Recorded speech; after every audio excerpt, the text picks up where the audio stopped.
Hello, music fans. June 2026 is over now, so it's time for my top 10 favorite albums in metal, rock, and prog that were released in June, starting with my number 10, which is Yes and their album Aurora. This is symphonic progressive rock, and I'm putting this in my very good tier.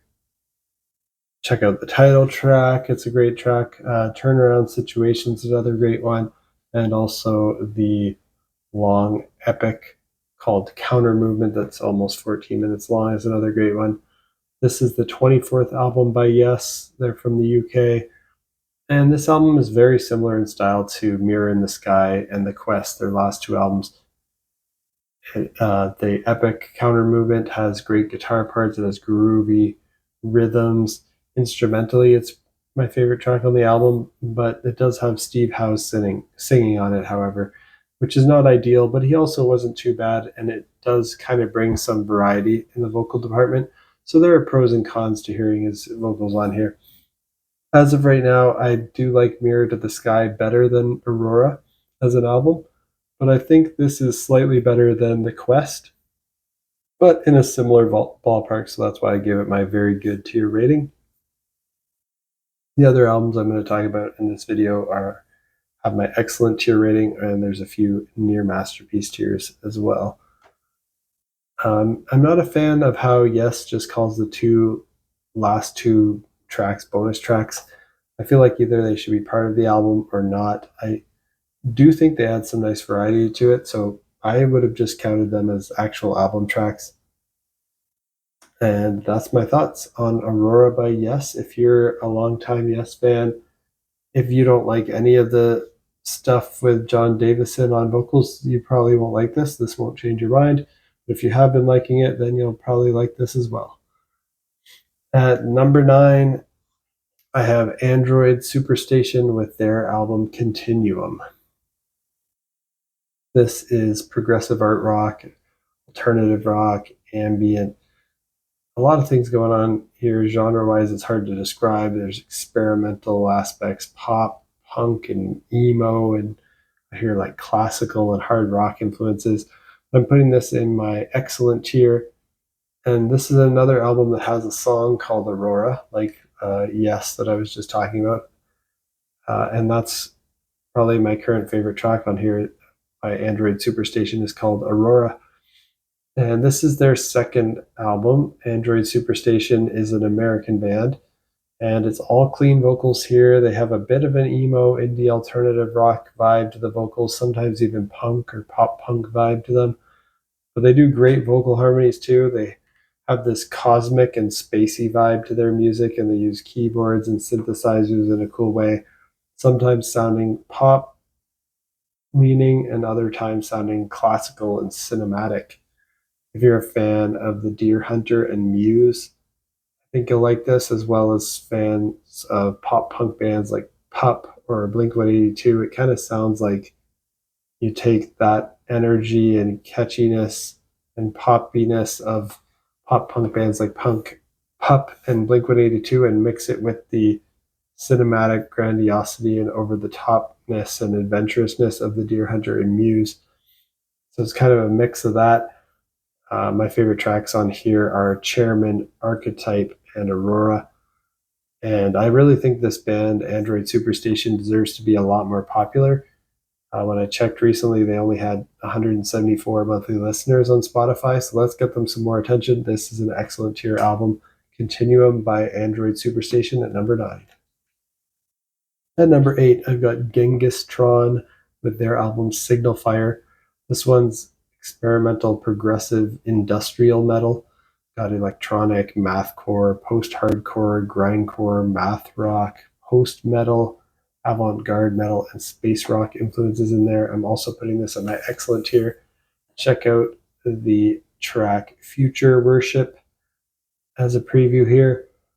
Also really like Nothing Blooms in the Hollow as a track. And this is Genghis Tron's 4th album. They're an American band, and it's the first one that I listened to by them. I heard the opening track, I Am All, on Bandcamp ahead of the release. That got me interested. The title track, Signal Fire, is a great short track. It's under 2 minutes long. It's got 7 beats per bar. The drum groove in the intro of Future Worship is awesome. Nothing Blooms in the Hollow is a great track that would be my favorite, maybe, but it's really close between that and Future Worship. So for right now, I'm still leaning towards Future Worship. But yeah, great album. Definitely check it out if you like kind of experimental progressive metal that has this electronic vibe to it, but can get hardcore at times, but is often surprisingly catchy. Great mix of harsh vocals and clean vocals. Check out Signal Fire by Genghis Tron. At number 7, I have a melodic metalcore album by August Burns Red called Season of Surrender. Melodic metalcore, it's got some progressive metal influences in it as well, putting it in my excellent tier. Check out the track Behemoth for a preview here. This is August Burns Red's 11th album. They're an American band.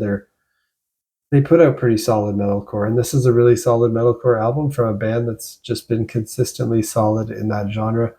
I always like everything I hear by them, but they've never quite bubbled up to my favorite bands list quite yet. Yeah, but I think if they keep putting out quality like this, within a couple more albums, if they can last that long at this level of quality, they'll probably make their way onto my favorite bands list.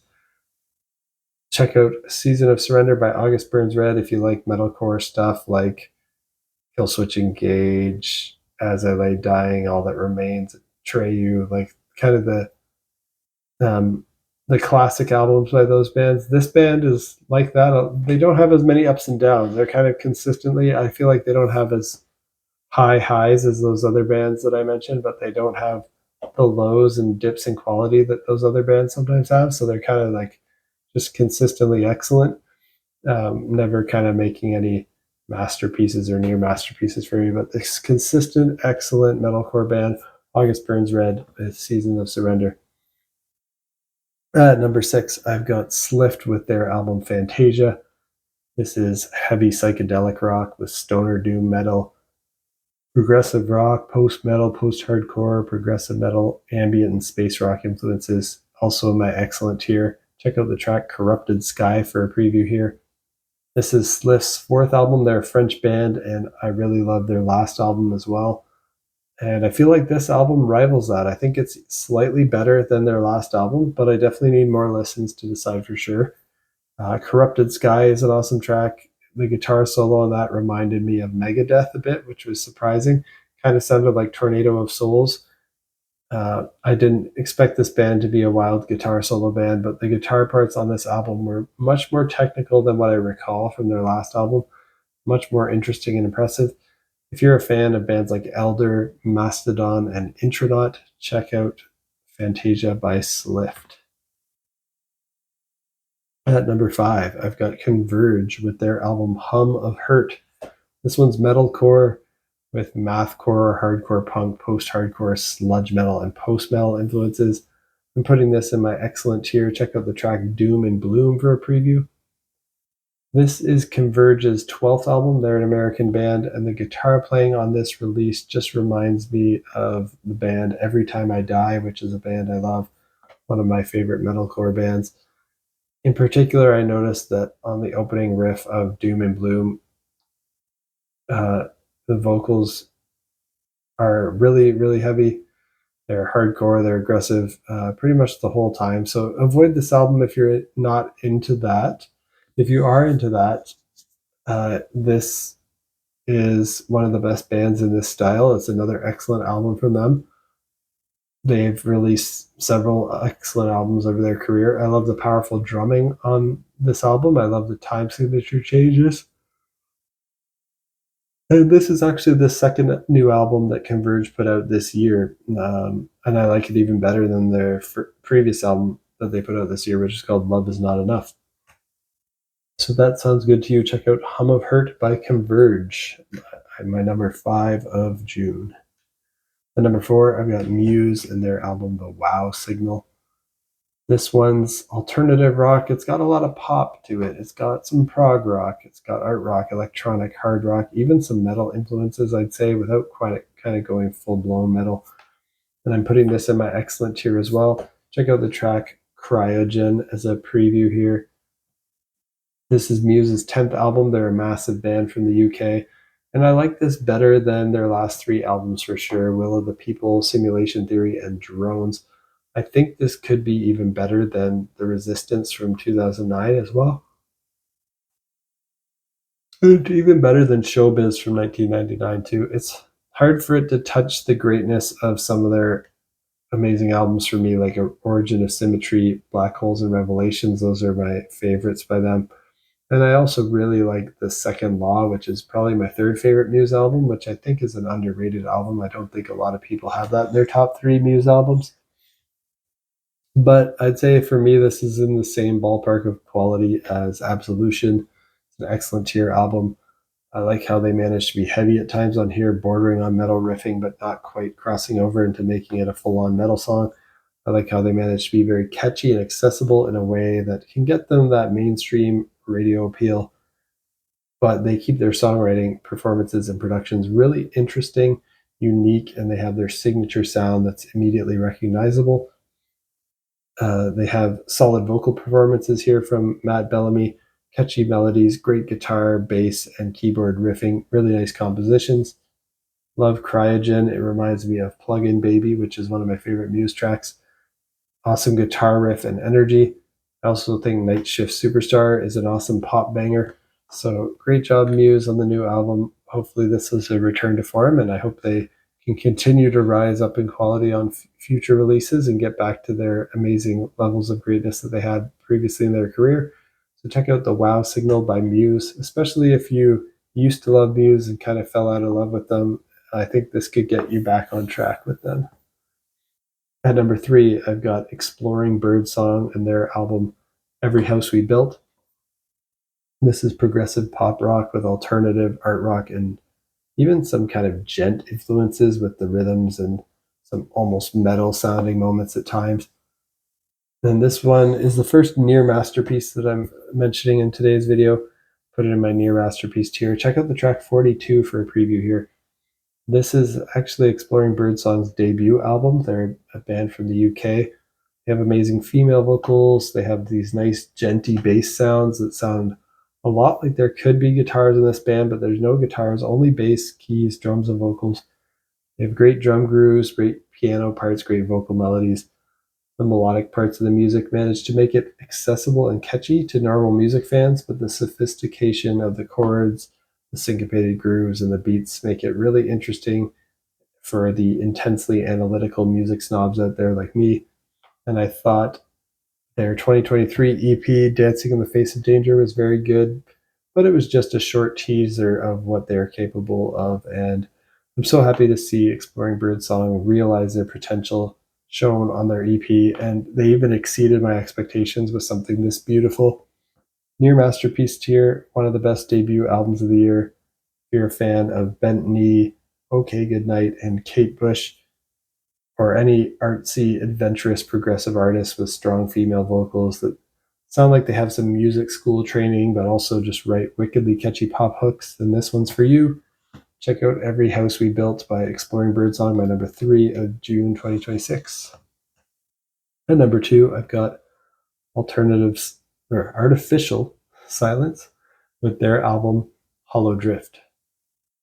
And this one is symphonic progressive metal with djent, alternative metal, and progressive rock influences, also in my near masterpiece tier. Check out the epic title track for a preview here. This is Artificial Silence' second album. They're an American band, and the album ends with that epic title track. It's 23 minutes and 53 seconds long. And check this out if you're a fan of Native Construct, Between the Buried and Me, Haken, or Art by Numbers. It's kind of like those bands. And those are all bands that I love. This is the first album by Artificial Silence I heard, but I immediately put them on my favorite band list, and I immediately went back and checked out their debut, which I think could be even stronger than this album, actually. Might even be a true masterpiece. But this one is near masterpiece, very strong contender for year-end top 30 list for me.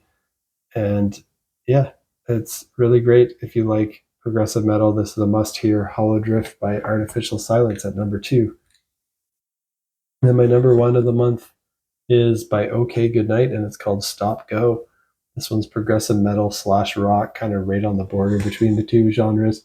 But it's got some gent, it's got some alternative metal and math rock influences. So I think it still kind of falls in the metal side of the equation. But lots of catchy, poppy female vocals on here. Check out the track Humpty Dumpty Somebody as a preview here. And this is the third album by OK Goodnight. They're an American band, and I love their first two albums as well. They feature amazing female vocals, mostly clean singing. I think there's not really many harsh vocals on this album. There was a bit more on their last album, but there might be a couple moments that are almost harsh. Lots of beautiful, soft, folky passages, but also some heavy riffing metal sections. If you're a fan of Haken, The Deer Hunter, Animals as Leaders, and Bent Knee, imagine kind of combining all those bands together, and that's kind of the sound you'll get here. But pretty poppy, pretty accessible. The first single I heard from this new album was called 22. It's amazing, so I was really looking forward to this album. And the whole album is amazing, just like the last one from OK Goodnight. It's hard for me to pick if this is better than their last one, but I do think I like their last album slightly better than this still, because it has a bit more heaviness, but they're both near masterpiece albums. So imagine Animals as Leaders level instrumental playing, though typically a lot more restrained. Great female vocals and a vibe that all these players went to music school, kind of like exploring Birdsong, and they're all really artsy, kind of like Bent Knee. And my favorite track currently is Humpty Dumpty Somebody, because it has that Animals as Leaders vibe to it with the like bass line that has that thumping sound to it. But it's also very theatrical and fun. I think this new album by them is a bit more accessible and straightforward than their previous work. Doesn't have those harsh vocals that their last album had. And it starts out strong right away, but the last four tracks on the album are where it gets even better for me. They're the best four tracks. The show is where it gets a little weird.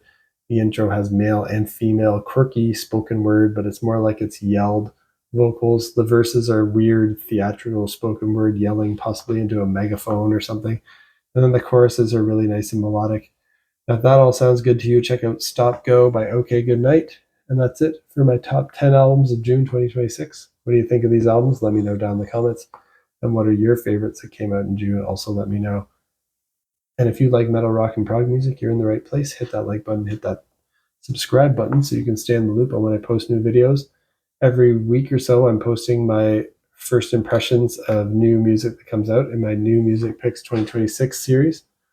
My next video in that series, I'll be talking about new music from Deep Purple, Moonspell, and Fido. I should be posting that hopefully in a couple days or so. And after that, I'm thinking of I might make a video with my July 2026 album release radar, like what albums I'll be listening to in July. I know we're already kind of into July, but sometimes I like to put those videos up. And then I've been saying that I'm going to put up my ideal Rush set list video at some point as well. So that's what I have planned. And if any of that excites you, stay tuned and peace out.